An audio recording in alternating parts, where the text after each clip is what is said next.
कानी बहू। कुछ दिनों पहले ही ऋतिक ने संजना नाम की एक लड़की से लव मैरिज की थी। संजना एक आंख से कानी थी, जिस वजह से उसकी सास और ननद दोनों उसे बिल्कुल पसंद नहीं करती थी और उसे अपशकुनी कहकर हमेशा ताने मारा करती थी। पता नहीं मैंने पिछले जन्म में कौन से बुरे कर्म किए थे जो मेरा नालायक बेटा कानी लड़की को मेरी बहू बनाकर ले आया। हाँ माँ, तुमने बिल्कुल सही कहा। भाई को तो जरा भी अकल नहीं है। काने लोगों से तो लोग एक हाथ दूर बचकर निकलते हैं, और भाई इस कानी लड़की को लाकर हमारे सर पर बिठा गया। अब क्या करे बेटा, उसे झेलना ही पड़ेगा। अच्छा सुन, शाम को ना तुझे लड़के वाले देखने आ रहे हैं। वो बहुत बड़े घर के हैं।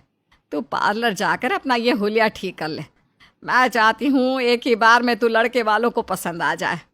बस एक बार उस घर में तेरी शादी हो जाए, फिर तू महारानी की तरह राज करेगी। तुम चिंता मत करो माँ, देखना मैं पार्लर से परी की तरह तैयार होकर आऊंगी। लड़का मुझे देखते ही मुझ पर लट्टू हो जाएगा। उसके बाद पिंकी पार्लर से ढेर सारा मेकअप करवाकर घर आ जाती है।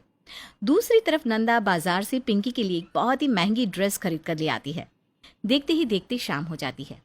नंदा अपनी बहू संजना को आंखें दिखाते हुए कहती है, सुन बहू, थोड़ी ही देर में लड़के वाले आ जाएंगे। मैं चाहती हूँ कि तू अपने कमरे में ही रह। लेकिन आप ऐसा क्यों कह रही हो मम्मी जी? मैं भी लड़के वालों से मिलना चाहती हूँ। अरे तू मिलकर क्या करेगी? तू तो एक नंबर की मनहूस है। अगर तू लड़के वालों के सामने गई ना, तो कहीं ऐसा ना हो कि मेरी बेटी का रिश्ता जुड़ने से पहले ही टूट जाए। मैं किसी प्रकार का खतरा मोल नहीं लेना चाहती। मैंने कह दिया ना, तू अपने कमरे में ही रहेगी। बेचारी संजना दुखी होकर अपने कमरे में चली जाती है। दूसरी तरफ नंदा लड़के वालों के लिए मिठाई खरीदने पास की दुकान पर चली जाती है। उधर पिंकी रसोई घर में चाय नाश्ता तैयार करने लगती है। संजना जानती थी कि पिंकी को रसोई का काम ठीक से नहीं आता, इसलिए वो उसकी मदद करने रसोई घर में पहुंच जाती है। पिंकी, तुम्हें ठीक तरह से चाय बनानी नहीं आती ना? लाओ मैं चाय बना देती हूँ।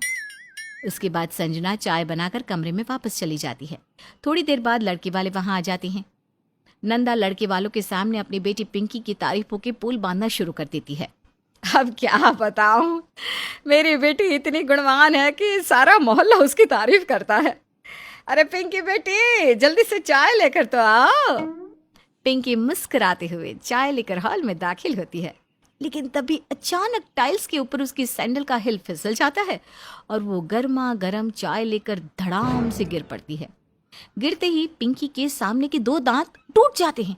हाय मर गई, मेरे दांत टूट गए। अरे अरे बेटा, ये क्या हो गया? माँ, इस लड़की के तो दांत टूट गए। जरा इसकी शक्ल तो देखो, ये तो डरावनी चुड़ैल की तरह दिख रही है। नहीं नहीं माँ, मैं अब इससे शादी नहीं करूंगा। बेटा तूने सही कहा, मैं भी इसे अपनी घर की बहू नहीं बना सकती। चलो निकलते हैं यहाँ से। अरे रुक जाइए, सिर्फ दांत ही तो टूटे हैं, ये तो मैं नए लगवा दूंगी। मेरे बेटे को तुम्हारी बेटी पसंद नहीं है, और वैसे भी जिस लड़की को ठीक तरह से चलना भी नहीं आता, उसे अपने घर की बहू बनाकर मैं अपनी हंसी नहीं करवाना चाहती। चलो हटो। उसके बाद लड़के वाले मुंह बनाकर वहां से चले जाते हैं। तभी पिंकी रोते हुए नंदा से कहती है, माँ, ये सब भाभी की बनाई हुई चाय की वजह से हुआ है। सच में भाभी बहुत ही मनहूस है। अगर मैं उनकी बनाई हुई चाय लेकर नहीं आती तो मैं जमीन पर नहीं गिरती। अरे मैंने तो उस पनौती को कमरे के अंदर रहने के लिए कहा था, फिर भी वो रसोई घर में गई क्यों? ठहर जा, मैं अभी उसकी खबर लेती हूँ। उसके बाद नंदा संजना के बाल पकड़कर उसे हॉल में ले आती है। देख मनहूस, तेरी वजह से मेरी बेटी के 2 दांत टूट गए। मेरी बेटी की शादी टूटने की सिर्फ तू जिम्मेदार है। जब मैंने तुझसे कहा था कि तू अपने कमरे में रहेगी, तो फिर तू रसोई घर में गई क्यों? मम्मी जी, इस पे मेरा क्या कसूर है? मैं तो पिंकी की मदद करने गई थी। आप तो जानती हो पिंकी को चाय बनाना नहीं आता। मुझसे जबान लड़ाएगी है? ठहर जा, अभी बताती हूँ तुझे। लेकिन तभी ऑफिस से ऋतिक घर आ जाता है। अरे ये सब क्या हो रहा है माँ? तुमने संजना के बाल क्यों पकड़ रखे हैं? और ये क्या पिंकी, तुम्हारे दांत कैसे टूट गए? भाभी की वजह से मेरे दांत टूटे। क्यों, संजना ने तुम्हें धक्का दिया क्या? अरे बहू ने जो चाय बनाई थी, उसी चाय को ले जाते वक्त पिंकी गिर पड़ी। सारा दोष इस संजना का है। माँ, ये तुम कैसे बिना सर पैर की बातें कर रही हो? इस पिंकी को जरा भी अकल है कि नहीं? घर में कोई लड़की ऊंची हिल की सैंडल पहनकर घूमती है क्या? ये लापरवाही की वजह से गिरी है, इसमें संजना का कोई कसूर नहीं है। अरे चुप कर जोरू के गुलाम, मुझसे बहस करेगा तू? देख लेना, इसकी वजह से एक दिन हमारा पूरा घर बर्बाद हो जाएगा। ये सब इसी की वजह से हो रहा है। चल जा यहाँ से।